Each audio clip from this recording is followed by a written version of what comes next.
जय हिंद मेरे सभी साथियों को। चलिए भाई, कैसे हैं सब लोग?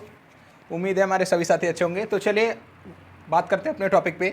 और हम बात कर रहे थे दिल्ली सल्तनत की। जो साथी नए जुड़ेंगे आज वो यहाँ से क्लास को शुरुआत करेंगे और वो पढ़ने वाले हैं तुगलक वंश। तुगलक वंश की आज हम लोग शुरुआत कर रहे हैं बिल्कुल जीरो से। कहाँ से उसकी स्थापना होती है, कैसे स्थापना होती है, कौन करता है, क्यों करता है ना, तो इन सब चीज़ों की बात करने वाले हैं हम। तो चलिए फिर शुरू करते हैं। आज दिल्ली सल्तनत में हम कौन सा वंश बात करें? तीसरे वंश की बात कर रहे हैं। और कौन सा वंश है? वो तुगलक वंश की। तो चलिए हेडिंग लगाइएगा जो नए साथी उनके लिए। आज हम बात करने वाले हैं तुगलक वंश की। ठीक है, किसकी बात करने वाले हैं? तुगलक वंश की बात करने वाले हैं। और तो चलिए बात करते हैं तुगलक वंश संस्थापक कौन होता है। अधिकतर साथी ये टॉपिक कहीं ना कहीं पढ़ ही चुके होंगे, लेकिन ये गारंटी हमारी, वादा है आपको चीज़ें ज़रूर नई मिलेंगी। कोशिश हमारी यही रहेगी कि आपको हर जगह से चीज़ें नई नई ज़्यादा मिले, है ना। तो चलिए बात करते हैं इसका संस्थापक कौन होता है। तो संस्थापक याद रखिएगा कौन होगा। चलिए कोई बताएगा हमारा साथी? हाँ, कोई बताने वाला है भाई? नहीं है। तो चलिए इसका संस्थापक होता है कौन? गयासुद्दीन तुगलक।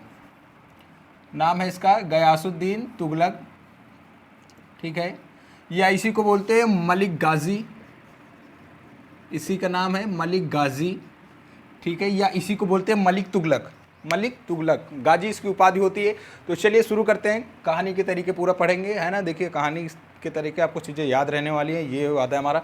तो चलिए बात करते हैं किसकी? तुगलक वंश की। देखिए सबसे पहले हमने आपको बताया कि अलाउद्दीन खिलजी वंश की हमने पूरी बात की। खिलजी वंश का अंतिम शासक कौन होता है? कोई बताना चाहेगा हमारा साथी?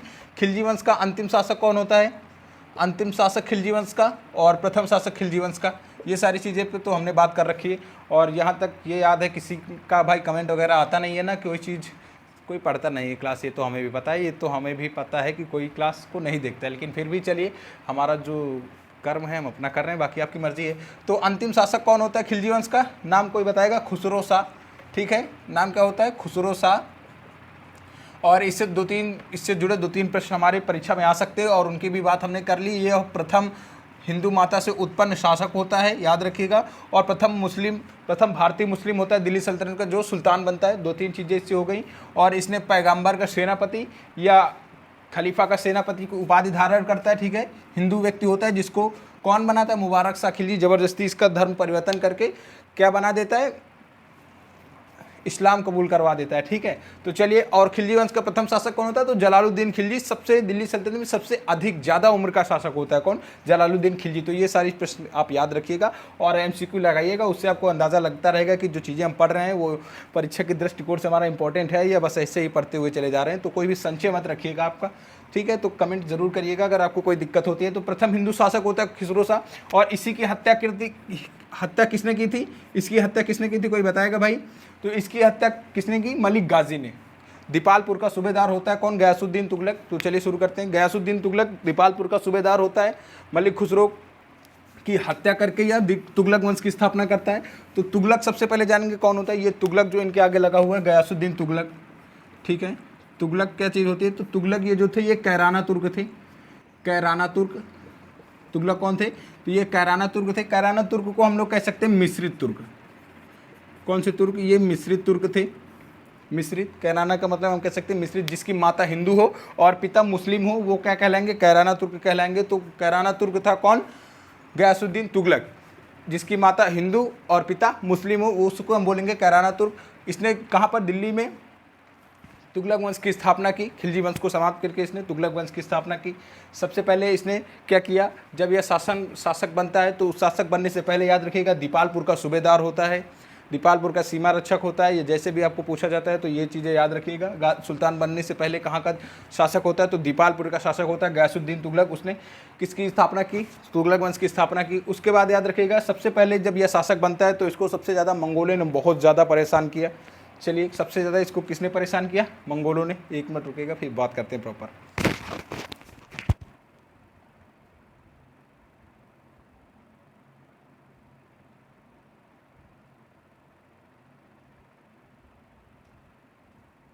चलिए वापस आते हैं। ठीक है, सबसे ज़्यादा इसने क्या किया? अच्छा शासक था, उदारवादी नीति अपनाता है लेकिन बाद में अपनाता है। पहले इसने क्या किया? तो याद रखिएगा तुगलक वंश।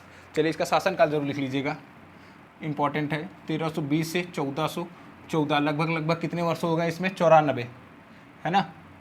हाँ, 94 वर्ष का शासनकाल होता है इनका।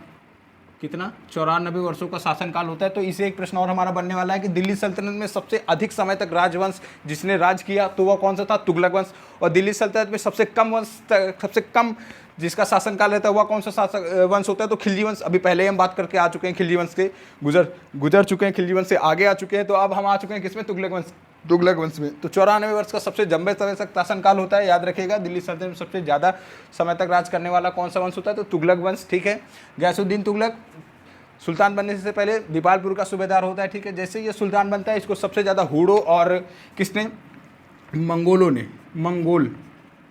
मंगोलों ने सबसे ज़्यादा आक्रमण किया इसके सुल्तान बनते ही। जैसे सुल्तान बनता है दिल्ली सल्तनत, अलाउद्दीन खिलजी के वक्त भी आक्रमण हो रहे थे, लेकिन इसने मंगोल और हूड़ों ने इसके बहुत ज़्यादा परेशान किया।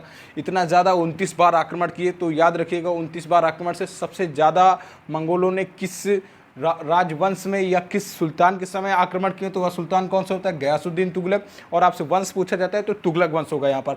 और मंगोलों ने कितने बार आक्रमण किया, 29 बार कुल टोटल आक्रमण किया और 29 के 29 बार पराजित हुए। 29 के 29 बार मंगोलों ने आक्रमण किया और हर बार ये पराजित होते गए। इसने पराजित किया, किसने पराजित किया, तो गयासुद्दीन तुगलक ने इन मंगोलों को पराजित कर दिया 29 बार। इसने क्या किया, ये जो मंगोल और ये जो हूड़ बार बार आक्रमण कर रहे, तो हूड़ एक प्रकार की जाति होती है, वहीं पर पाई जाती थी, कह सकते खाना बदोश जाति, पता नहीं इसको खाना बदोश को क्या बोलते हैं। जैसे आप मूवी वगैरह में देखेंगे कहीं यहाँ जंगल में बसे पड़े, कहीं वहाँ बसे पड़े, तो इस तरह वो लूट मार करके खाते पीते थे। तो उसी तरीके की जाति हूड़। तो 29 बार आक्रमण किया मंगोलों ने और 29 बार इसने पराजित किया, किसने, मलिक तुगलक या गयासुद्दीन तुगलक। और इन मंगोलों को 29 बार पराजित करने के बाद इसने गाजी की उपाधि धारण की।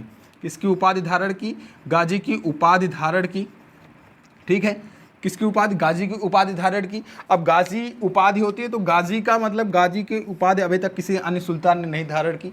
बहुत सारी उपाधियां धारण की, खलीफा की किसी ने उपाधि धारण की, पैगंबर की उपाधि धारण की और बहुत सारी उपाधियां धारण की, उल इमाम, अल इमाम, ये सारी उपाधियां सबने धारण की। लेकिन यह उपाधि अभी तक गाजी ने किसी ने धारण नहीं की। तो याद रखिएगा दिल्ली सल्तनत में प्रथम ऐसा सुल्तान जिसने गाजी की उपाधि धारण की। गाजी का मतलब ये होता है जो किसी भी युद्ध में पराजित ना होता हो, वह गाजी की उपाधि धारण कर सकता है। तो इसने गाजी की उपाधि धारण की, किसने, मंगोलों को पराजित करके गाजी की उपाधि धारण करने वाला दिल्ली सल्तनत का प्रथम सुल्तान तो गयासुद्दीन तुगलक। ठीक है, इन मंगोलों के खिलाफ इसने बलबन की जो लौह रक्त नीति थी, तलवार नीति, उसको अपनाया। किसके खिलाफ, मंगोलों के खिलाफ। इसके बाद इसने अपनी उदारवादी नीति पर ही काम किया। तो चलिए ये सारी चीज़ें हुई, शुरुआत हो गई है तुगलक वंश की। ये सारी चीज़ें आपको समझ में आई ना। गयासुद्दीन तुगलक की थोड़ी सी बात की है, अभी आगे बात करेंगे। बहुत सारी चीज़ें इंपॉर्टेंट है, बहुत सारे प्रश्न इससे बनेंगे क्योंकि ये प्रथम सुल्तान था जिसने बहुत सारी नई नई चीज़ें लागू की। क्वेश्चन हमारा यहीं से पूछा जाता है कि प्रथम सुल्तान बताइए। तो उन सारी चीज़ों की आज बात करने वाले हैं हम लोग। ठीक है, ये सारी चीज़ें समझ में आई। सुल्तान बनने से पूर्व दीपालपुर का शासक था, दीपालपुर का यह सूबेदार था, किसकी हत्या करके तुगलक वंश की स्थापना की, तो याद रखिएगा मलिक खुसरो शाह, खिलजी वंश का अंतिम शासक। उसके बाद 94 वर्षों तक शासन किया तुगलक वंश ने, सबसे लंबा शासनकाल दिल्ली सल्तनत में। और सबसे ज़्यादा तुगलक कौन थे अगर आपसे पूछा जाता है तो तुगलक कैराना तुर्क थे, जिसकी माता हिंदू और पिता मुस्लिम हो, वह क्या कहलाएगा, कैराना तुर्क कहलाएगा। कैराना को हम एक तरीके से मिश्रित तुर्क भी बोलते हैं। और इधर याद रखिएगा मंगोलों ने सबसे ज़्यादा इसके ऊपर आक्रमण किए। ठीक है, पराजित करने के लिए मंगोलों प्लस हूड़ों की जाति होती है एक मिलके, लेकिन इसने सब हर बार उनको पराजित किया और 29 बार इसने मंगोलों को पराजित करके गाजी की उपाधि धारण की। तो चलिए अब बात करते हैं इसके अभियानों की, जो इसने अभियान किए। या चलिए इतनी सारी चीज़ें आपको लिखवा देते हैं, फिर उसके बाद बात करते हैं। तुगलक वंश की बात करनी है हमें, तो लिखिएगा संस्थापक। सबसे पहले संस्थापक, शासनकाल उधर लिखा हुआ है। संस्थापक कौन था, मलिक तुगलक।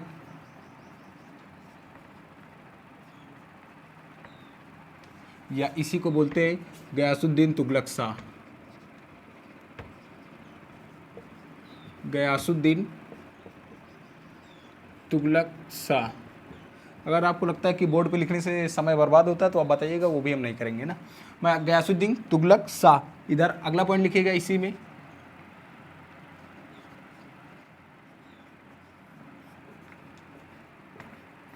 सुल्तान बनने से पूर्व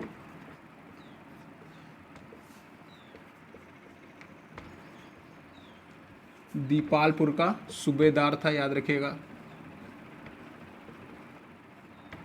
कहाँ का सूबेदार था? दीपालपुर का सूबेदार था। अगला पॉइंट इसी में लिख लीजिएगा।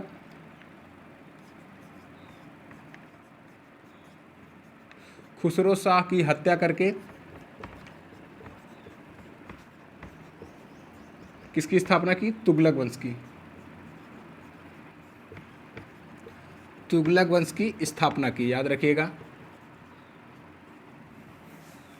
दिल्ली सल्तनत पर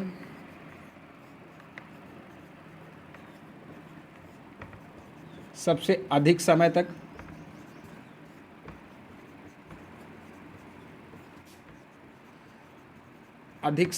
राज्य करने वाला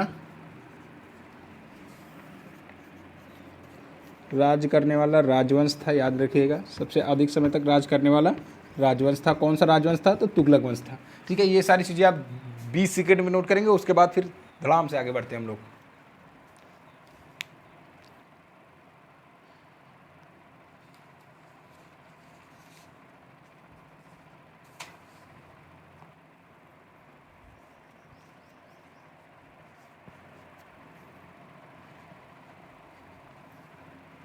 चलिए, हो गई सारी चीज़ें।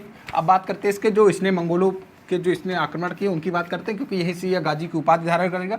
उसके बाद फिर आगे की चीज़ें बात करेंगे। ठीक है, इसके जो अन्य महत्वपूर्ण होंगे, इसने जो डाक व्यवस्था लागू की और बहुत सारी चीज़ें इसने की, उनकी भी बात करेंगे प्रॉपर तरीके से। तो अभी बात करते हैं किसकी, इसकी जो थी क्या, चलिए लिखिएगा यहाँ पर अगला पॉइंट। लास्ट पॉइंट हमने यहाँ पर क्या लिखा था, कोई बताएगा यार? अब कोई इसमें है तो है नहीं, है ना, कोई बताएगा तो लिखिएगा। इसके समय में, किसके समय में? इसके का मतलब होगा गयासुद्दीन तुगलक, जीटी। इसके समय में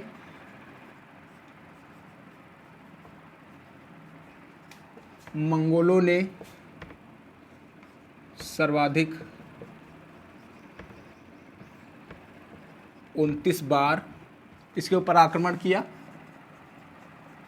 29 बार आक्रमण किया, याद रखिएगा। इसने मंगोलों के खिलाफ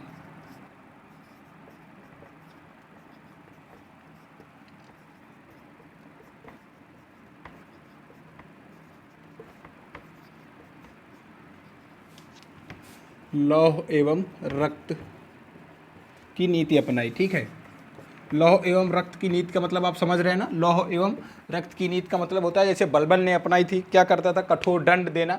मार काट की नीति अपनाई। कोई मिल जा रहा धड़ाधड़, पुष्पा वाली पूरी सीरीज बना दिया, मैं झुकेगा नहीं साला करके वाली।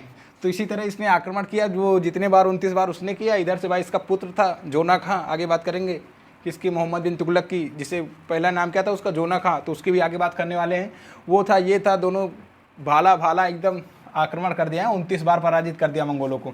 तो लौह एवं रक्त की नीति अपनाई मंगोलों के खिलाफ। ठीक है, वैसे ये ज़्यादा क्रूर शासक नहीं था, मंगोलों की नीति अपनाई। चलिए अगला पॉइंट यहीं पर लिख लीजिएगा। यहाँ पर इसने मंगोलों को 29 बार पराजित किया। 29 बार पराजित किया। ठीक है, जितने बार उन्होंने आक्रमण किया उतने बार इसने उनको पराजित किया। मंगोलों को 29 बार पराजित किया। तो यहीं पर अगला पॉइंट लिखिएगा, मंगोलों को पराजित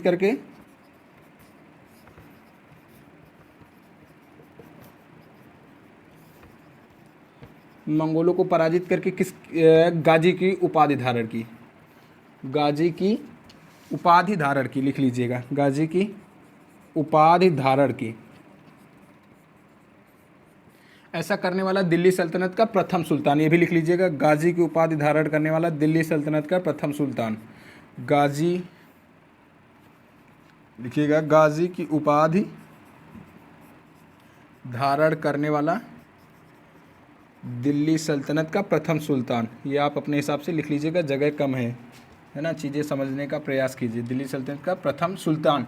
ठीक है, जिसने गाजी की उपाधि धारण की। गाजी का मतलब हमने आपको बताया, सारी चीज़ें दिख रही हैं बराबर जी। एक मिनट रुकिएगा जरा सा, आप ज़्यादा सही थे।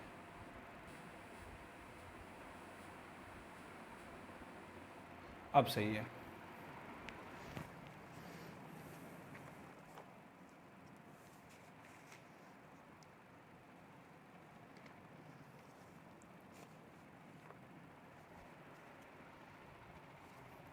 चलिए अब हो गया, सारी चीज़ें बात हो गई, शुरुआत कर दी है, बेस ये था इसका। यहाँ से आप चीज़ें समझिएगा कैसे क्या हुआ है। ठीक है, सुल्तान बनता है, सुल्तान बनने से पहले दीपालपुर का सूबेदार होता है, कैसे सुल्तान बना, किसकी हत्या की। ठीक है, ये सारी चीज़ें हम बात कर चुके हैं। ठीक है, इसने नारा क्या दिया था कि इस्लाम खतरे में है खुसरो शाह के समय। तो याद रखिएगा किसने नारा दिया कि इस्लाम खतरे में है। यहाँ से दो तरीके से क्वेश्चन बनेगा हमारा। पहला बनेगा कि किसने नारा दिया कि इस्लाम खतरे में है, और दूसरा बनेगा कि किसके शासनकाल में यह नारा लगा कि इस्लाम खतरे में है। तो दोनों चीज़ें आप कन्फ्यूज़न नहीं होइएगा, कोई संचय इसमें नहीं रहना चाहिए। अगर कुछ होता है तो आप ज़रूर बताइएगा। ठीक है, तो ये चीज़ें समझ में आ गई। अब हेडिंग लगा लीजिएगा इसके दक्षिण के अभियान, गयासुद्दीन तुगलक के अभियान लगा लीजिएगा, इसके दक्षिण भारत के अभियान हेडिंग लगा लीजिएगा।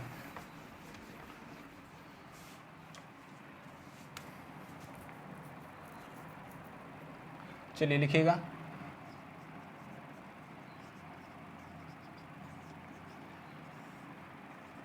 गयासुद्दीन के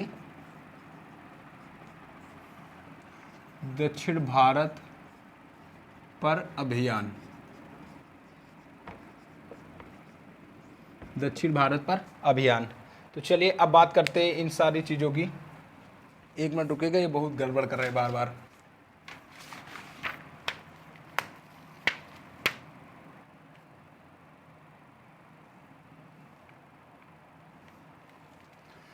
चलिए ठीक है, बात करते हैं अब किसकी, इसके दक्षिण के अभियान। तो थोड़ा सा रुकिएगा, मैप बनाने का प्रयास करेंगे हम यहाँ पर, है ना। ये है हमारा भारत का, ये है हमारा दक्षिण वाला एरिया। ठीक है, ये दक्षिण वाला एरिया समझ लीजिएगा, जगह कम है तो उसी हिसाब से आप समझिएगा। और इधर है, ये है गयासुद्दीन तुगलक। ठीक है, चीज़ें अब हम पढ़ेंगे किसके हिसाब से, जीने वाले हैं इतिहास में पूरी तरीके से। और इसका पुत्र है कौन, ये पुत्र को भाई अब शासक बनाना है, लंगड़ा टेढ़ा था। इसका नाम है क्या, जोना खां। पुत्र का नाम है जोना खां। तो याद रखिएगा गयासुद्दीन का पुत्र होता है जोना खां, इसी का बाद में नाम पड़ेगा, ये जोना खां है, बाद में इसका नाम पड़ जाए, बाद में इसको क्या बोलेंगे, मोहम्मद बिन तुगलक। इसने क्या किया, अपने पुत्र को दक्षिण भारत के अभियान पर भेजा। आप जाइए दक्षिण की विजय करके आइए, जैसे अलाउद्दीन ने मलिक काफूर को दक्षिण भारत अभियान के लिए चुना था। कि देखिए ये अभियान क्यों करते थे, क्योंकि भाई देखिए इतनी बड़ी सेना रख रखे हैं आप, सुल्तान हैं, मेन जगह के आप, मेन मुद्दे पे, मेन केंद्र पे आप सुल्तान हैं, और इतनी बड़ी आपकी प्रजा है, सैनिक है, तो आप सैनिक रख के करेंगे क्या। अब आपके ऊपर कोई आक्रमण तो करेगा नहीं कि अब आप अपनी सुरक्षा के लिए सैनिक रखेंगे। चलिए आप अपनी सुरक्षा के लिए सैनिक रख भी रहे हैं तो उनका खर्चा पानी कहाँ से आएगा, तो खर्चा पानी करने के लिए आप अभियान तो करेंगे ही। इसने जोना खां को भेजा दक्षिण अभियान के लिए, ये दक्षिण आपको समझ में आ रहा है ना, ये दक्षिण वाला एरिया यहाँ पर भेजा। तो यहीं पर इसने 2 आक्रमण किए। तमिलनाडु में स्थित है मदुरई, तो यहीं पर तमिलनाडु है, तमिलनाडु पर यहाँ पर लिख लीजिएगा मदुरई, और इधर इसने जीता था क्या, वारंगल। ठीक है, वारंगल और मदुरई, इसने मदुरई पर आक्रमण किया। सबसे पहले इसने वारंगल पर आक्रमण किया जोना खां ने। यही इसी को लिख लीजिएगा, मोहम्मद बिन तुगलक, जोना खां या मोहम्मद बिन तुगलक। देखिए कहीं पर भी आपको चीज़ें नहीं समझ में आती तुरंत बताइएगा, बाकी प्रयास हमारी तरफ से पूरा है। तो ये देखिए वारंगल है, ठीक है, वारंगल पर इसने आक्रमण किया, वारंगल को इसने जीत लिया। वारंगल तेलंगाना में स्थित है, वारंगल से प्रताप रुद्रदेव, कोहिनूर हीरा, ये सारी चीज़ें आप याद रखिएगा। वारंगल बहुत बार लूटा जा चुका है, पहले मलिक काफूर ने भी यहाँ पर 2-3 बार आक्रमण किया है। तो वारंगल को जीता किसने, जोना खां ने, और इसका नाम बदल कर रख दिया सुल्तानपुर। वारंगल का नाम क्या रख दिया, सुल्तानपुर, जीतने के बाद। और उसके बाद इसने क्या जीता, मदुरई पर आक्रमण किया और मदुरई पर विजय प्राप्त की। तो मदुरई क्यों इंपॉर्टेंट हो जाता है हमारा, मदुरई इसलिए याद रखिएगा क्योंकि मदुरई अभी तक जो है दिल्ली सल्तनत का हिस्सा नहीं था। क्योंकि याद करिएगा जब वहाँ पर पांडे वंश का शासन था, वीर पांडे, सुंदर पांडे, और किसने वहाँ पर कॉल किया था कि किसी भाई ने उसके वीर पांडे, सुंदर पांडे ने कॉल कर दिया था किसको, जहाँ पर जियो से फ़ोन मिलाया था, जब जियो फ्री था तो उसने क्या कर दिया था, कॉल कर दिया था किसको, मलिक काफूर को, कि आइए इधर आक्रमण करिए। कि अलाउद्दीन के पास किया था, तो अलाउद्दीन के पास किया था और उसने भेजा था काफूर को। तो लेकिन मदुरई पर उन्होंने शासन स्थापित नहीं कर पाए थे, क्योंकि याद होगा जब वीर पांडे भाग जाता है वहाँ से, है ना, दोनों भाइयों में आपस में मतभेद चलता है, तो वीर पांडे वहाँ पर भाग जाता है और उसके बाद आके फिर आक्रमण करके अपना शासन स्थापित कर लेता है। तो दिल्ली सल्तनत का हिस्सा नहीं होता है मदुरई, लेकिन यहाँ पर क्या हुआ, इसने मदुरई को जीता और दिल्ली सल्तनत में मिला दिया। तो यहाँ से क्वेश्चन बनेगा, मदुरई कब दिल्ली सल्तनत का हिस्सा बना, तो याद रखिएगा मोहम्मद बिन तुगलक ने मदुरई विजय किया। किसके समय में? तो गयासुद्दीन तुगलक के समय में। तो यहाँ से मदुरई क्या बन जाएगा? दिल्ली सल्तनत का हिस्सा बन जाएगा। ये 2 अभियान किए इसके पुत्र जोना खां ने, और इन दोनों अभियानों में यह विजयी रहा। तो याद रखिएगा, दक्षिण भारत पर अभियान होते इसने किसको भेजा? अपने पुत्र जोना खां को, और दोनों उसने जीत लिया और मदुरई को दिल्ली सल्तनत में मिला दिया। ठीक है, ये चीज़ें आपको समझ में आई। उसके बाद क्या करता है भाई, इधर बुगरा खां आपको याद होगा।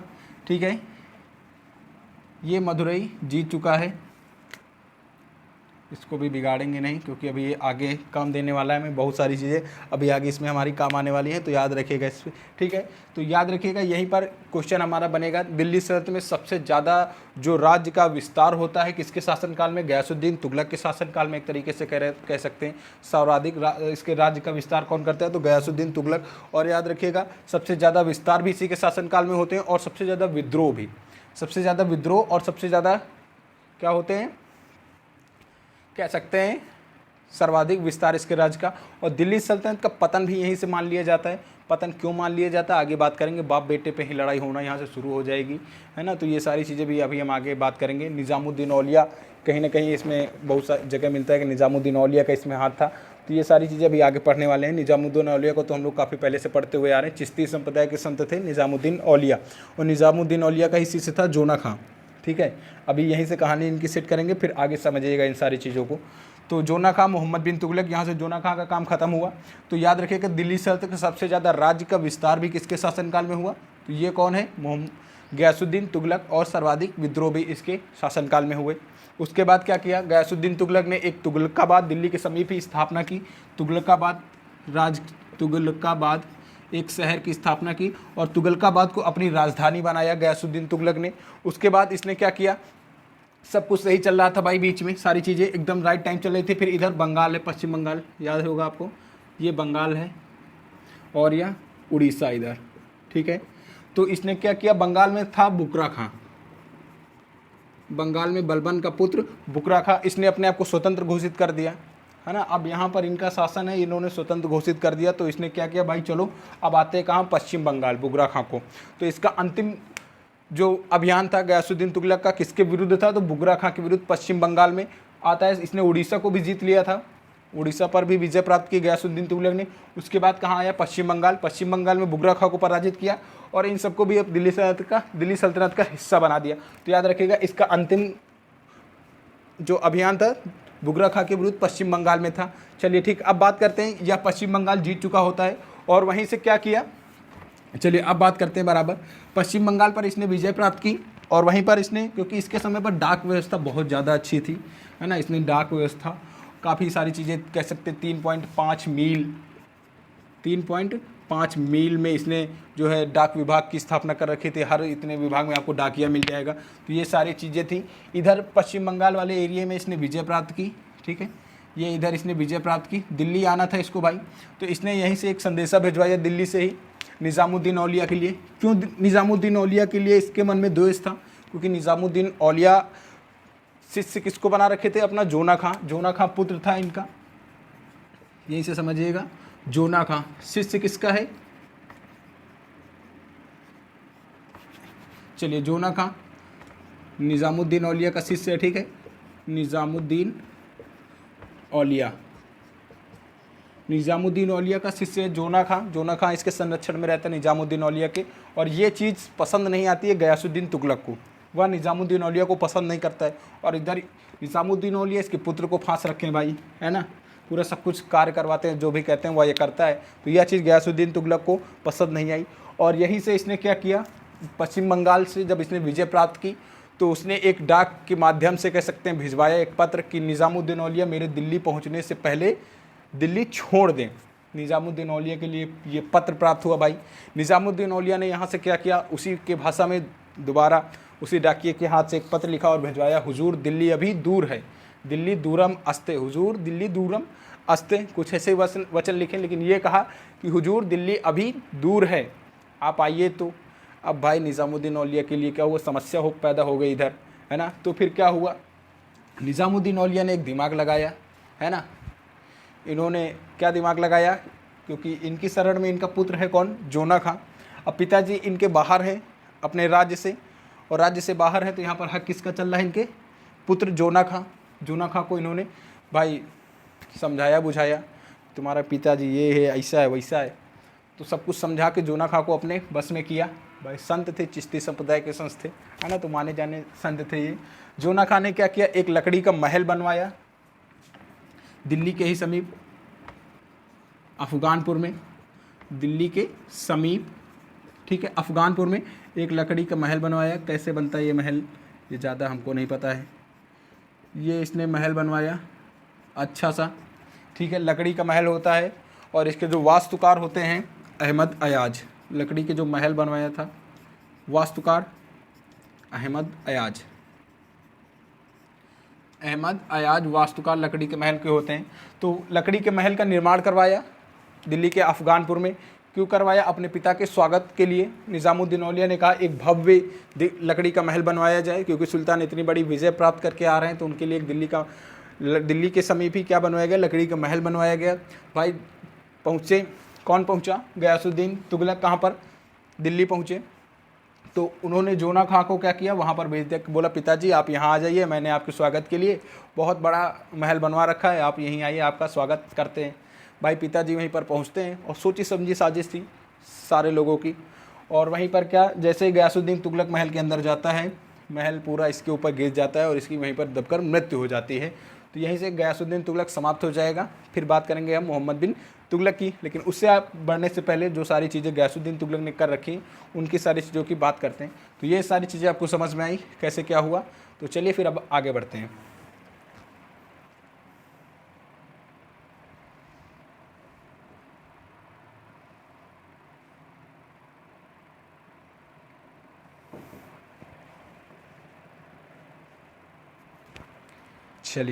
चलिए बात करते हैं। ये सारी चीज़ें आपको समझ में आई है ना?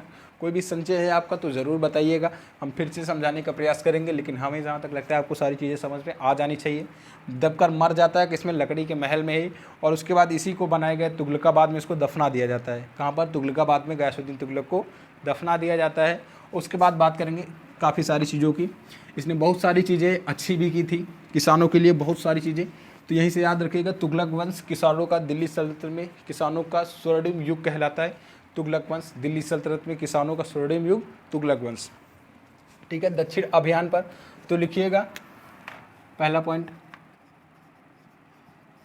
इसने